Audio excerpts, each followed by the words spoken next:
Welcome back, everyone. This is your boy, the commish, Ryan Gailey, coming in hot. Week 7 picks, along with my co-host, as always, Mr. Sean Bowen.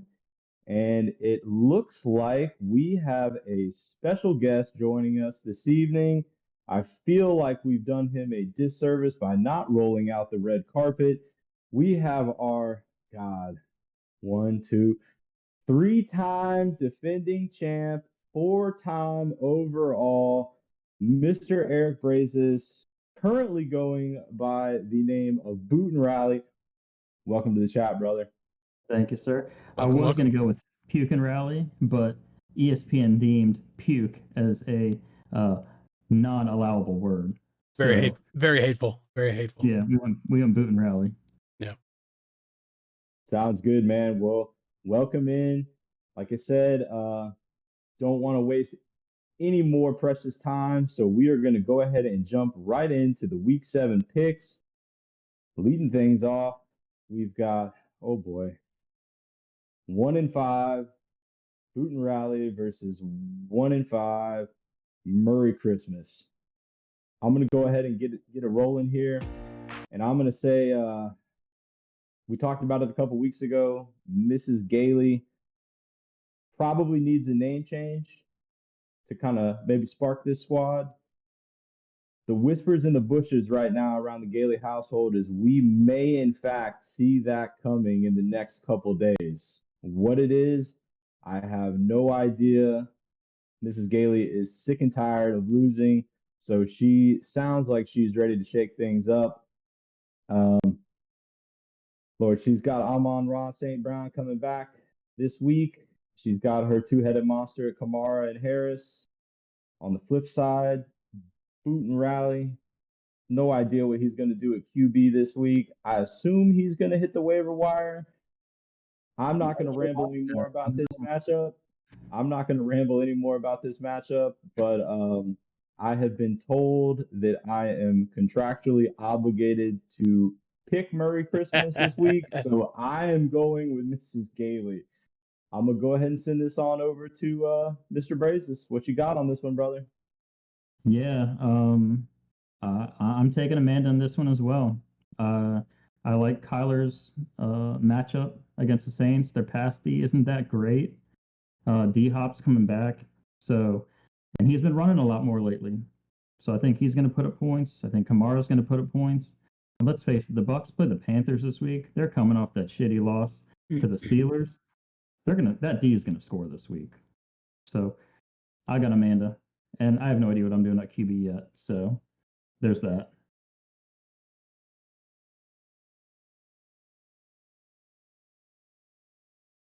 That's a tough one, dude. It's a tough one. I know you gotta stay out of the doghouse, G. And I'm surprised you're betting against yourself, man. I want to be the oddball out, but I can't. I don't see anybody on the this year. I don't see anybody on the waiver wire that's going to help you get a W here, man. Even though you're projected to outscore her without a quarterback, I think Kyler's going to have a good night tomorrow night. I mean, I myself am hoping. So, give me Mrs. Gailey.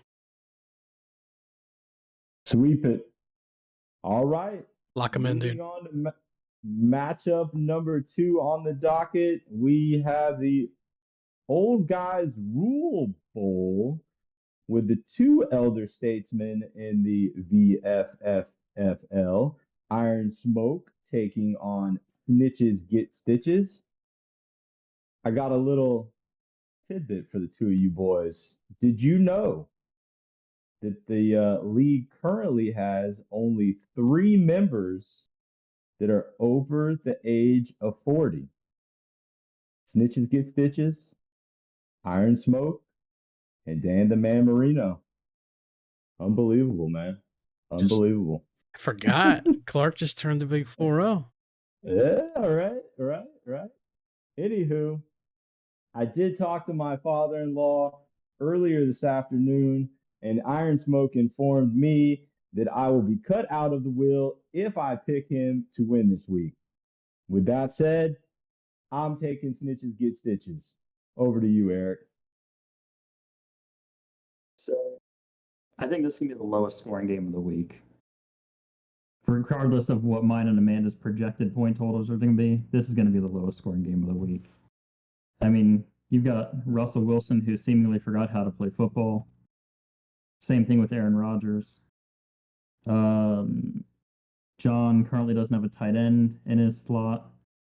Yeah, give me Iron Smoke with Adams coming back, Montgomery, Mostert, and Pollard at running back.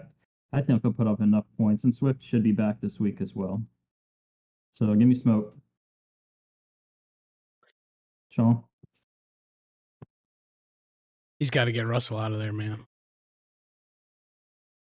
If he takes Russell out and he puts Ryan Tannehill in, even though it's not really that much of an upgrade, I'm going to give it to Iron Smoke as well. Even though, I don't know if you guys saw this today, but did Aaron Rodgers announce that he's retiring at the end of the season? Just that. If it Was did that come out. was that fact or was that Twitter garbage? I don't know. I Man, was gonna say I feel pretty good about my app of choice as far as fantasy news goes, and I did not see that one roll off the ticker. So I'll see if I can find I that, would dude. chalk that up as, yeah. Listen, I'm trying to get views on our channel here, okay? You know, breaking news, all right? Yeah, Aaron Rodgers. Aaron Rodgers isn't gonna do it for me. And Iron Smoke by like 10. All right. Looks like I'm the odd man out on this one. Mine was purely a business decision. Matchup number 3 on the docket. Understood. There he is. Our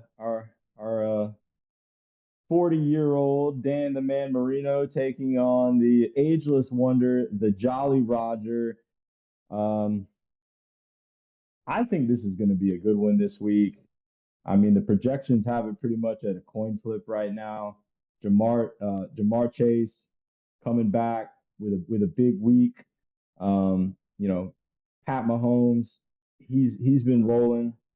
As far as Dan the Man goes, I see he's got Kenneth Walker in there. Feel like he's got a plus matchup in there this week against the Chargers. I like that. I'm not really sold on the on Hunter Henry keeping up his production. It looks like he's got Damian Harris plugged in. You know, I know Sean, your boy Ramondre has been balling out, man. So we'll see what type of workload he's gonna get. So Derrick Henry 2.0, baby. There you go. There you go. You know, Dan the Man, to me, he's looking like he's Joe Burrow and Austin Eckler, kind of top heavy. With that said, damn, I feel bad doing this, but fire the cannons again, man. Give me the Jolly Roger. Yeah, I mean, I'm right there with you. I've got the JR this week. I think this is going to be the highest scoring game of the week, or highest scoring matchup of the week, though.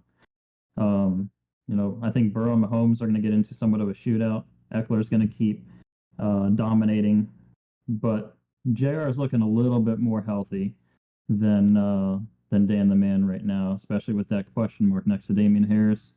If he doesn't go, curious to see who he puts in his flex.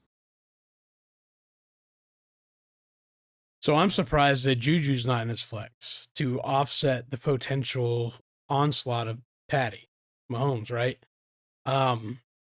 It's weird to me that a guy with a Dolphins logo, Dan the Man Marino, is just loaded with Patriots players. I love to see it. This is going to be a close one, dude. I'm going to take JR as well, but the Patriots defense is going to keep it close on Monday night. Chicago sucks. I think it's your team too. I'm sorry, but like Chicago is awful. I don't, dude, I'm sorry. JR by 3.1. Sweep it. All right. Moving on. Matchup number 4 on the docket this week. We have, sponsored by Blanton's, taking on Six Rings. Early line in this one. Again, we've got another pick'em, so this one should be tight. Tom Brady, I feel like at some point this season he's got to do Tom Brady things and be the GOAT. Yeah, you know, he's what do you say? He's dealing with life off the field. It looks like Six Rings is getting Jonathan Taylor back. that'd be a big boost right there. And I know, Sean, you were just all types of giddy last week when I, talked about Dak Prescott potentially coming back this week for your boy CD Lamb. However, as you alluded to earlier, we want to get ratings on this show. We want to get views on this show. We want to build this bad boy up. And I feel like the best way for us to do that would be to have Tyreek Hill go for probably 45 points against the worst secondary in terms of fantasy against wide receivers. So if that happens, on the recap, your soul will probably leave your body and will probably go viral. So Fair. with that, I'll take sponsored by Blanton's this week, sending it over to Eric. So this game is not even going to be close. You look at Brian's roster.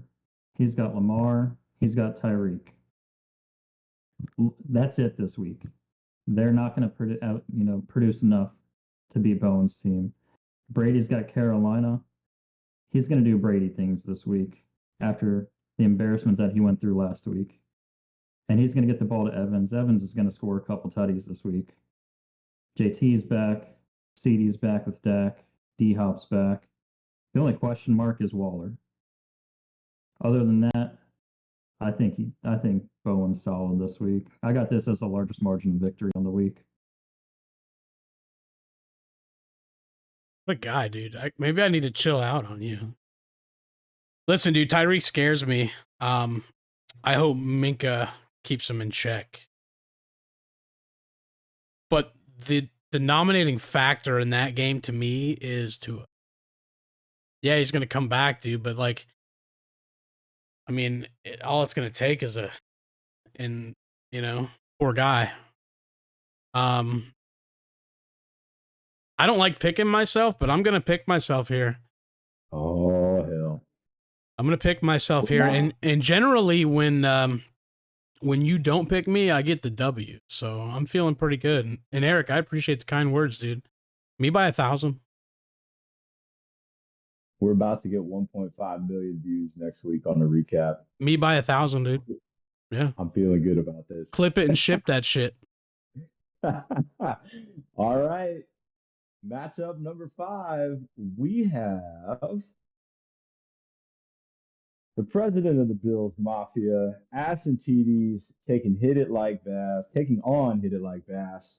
I had this penciled down as the low-key 5-star matchup this week, but unfortunately, I think Ass and TDs is just missing way too much. I know Breece Hall has been just balling out the last couple weeks, but let's just call a spade here. She's missing her workhorse and Stephon Diggs, and looking at 39-year-old Lee Van Leer over there, man, coming back with Derrick Henry off the bye. If there's a chance of snow in the Northeast, it's a wrap, man. I think Hit It Like Bass is just too deep, top to bottom. I'll take the Bassmaster this week. Yep. Same here. Lee with his tight end 3, Taysom Hill, rolling out the W this week. No, there's no in-depth analysis on this game. Lee's gonna win easily. Yeah. $48 tight end, dude. The hell of a deal.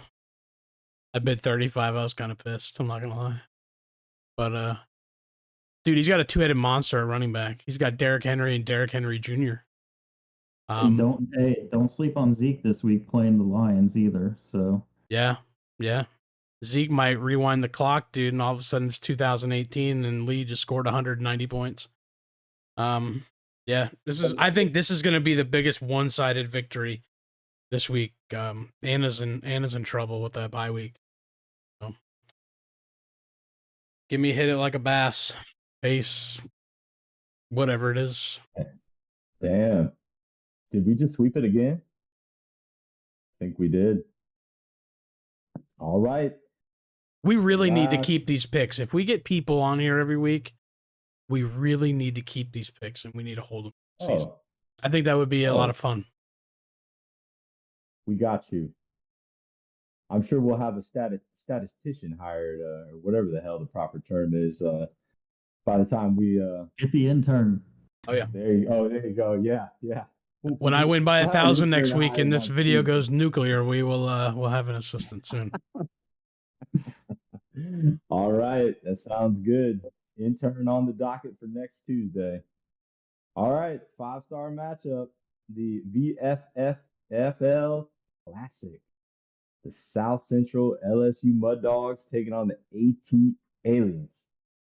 Man, hell of a week to schedule this one because if you've ever seen the movie Major League, right before the old team reports to spring training, you got the grounds crew sitting around fanning out the old newspaper, looking at the rosters, going, "Who in the hell are these guys?"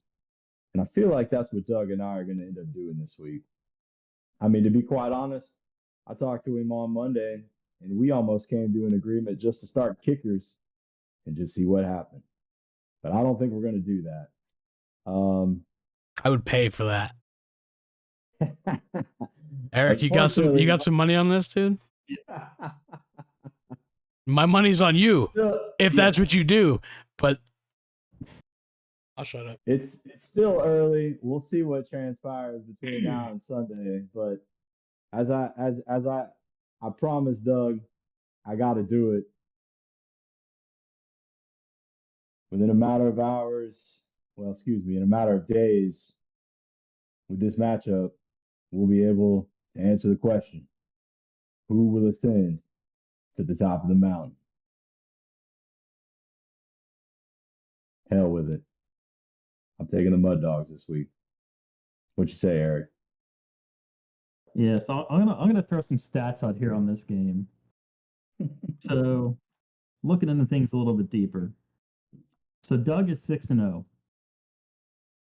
Doug is also the leader in the points against column with the fewest points scored against him by 62 points. The highest scoring team against Doug on the season is 88.7 points. Mud Dogs, on the other hand, are the highest scoring team on the season by 35 points and averaging 108 a week. Ain't no way in hell the Mud Dogs are losing this week. Give me the Mud Dogs by 25. Oh, I'm nervous now.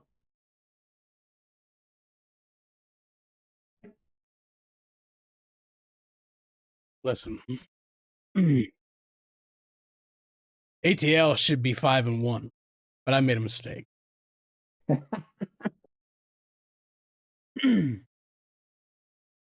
Give me ATL by 10. Ooh, I like it. Give me ATL by 10. All right. If it was a kickers only, yeah. Quarterback, even running back. But I mean, who's going to start at quarterback this week for Washington? You know, Brian Robinson looked decent, you know, after he got back from his thing. Yeah, Heineke's supposed to start, but who knows if Dobbins even goes for Doug. And he's got Dobbins in his flex right now. Yeah, true. That's true. Yeah, he's got some problems in the buy area, man. I think the only real poetic justice that could take place in this matchup is if Doug's ex-boy, Damian Pierce, gets about 35 touches this weekend for Houston. Wouldn't surprise me if he does. Hurts him badly. Hear me out. Play quarterbacks, defense, and kickers only. I'll make sure to let him know tomorrow.